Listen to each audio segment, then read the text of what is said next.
Are you familiar with Modbus? Can you connect Modbus compliant devices together to create a Modbus network? If you can, that's excellent. But what if I told you that the automation industry is now demanding even more than that from you? Would you seriously be surprised? Probably not, right? The automation industry wants you now to be able to quote-unquote program Modbus. But what does that mean?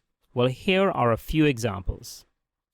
Program an Arduino to be a Modbus master and slave. Write an Android app to read Modbus data. Or write a Windows Modbus master application using Microsoft.NET. Well, this course concentrates on the first one. It's all about the first one here, programming an Arduino to be a Modbus master and slave. Hi, my name is Emil Akbarali and I'll be your instructor in this course should you decide to sign up. At the end of this course, you will be able to create your own custom Modbus master and slave hardware device using the Arduino prototyping system. I guarantee it.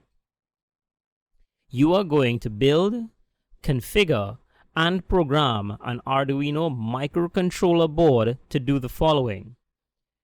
Be a Modbus master device capable of reading or displaying, Modbus data from a slave device.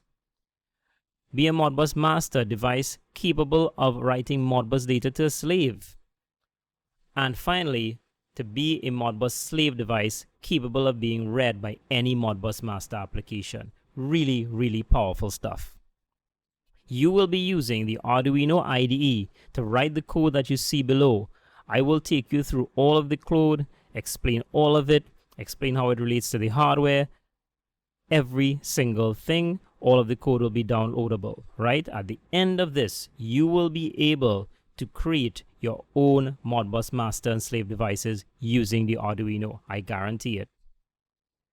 So, again, my name is Emil Akbarali. I'll be your instructor. I hope that you sign up for the course. And if you do, I look forward to seeing you inside. Thanks a lot.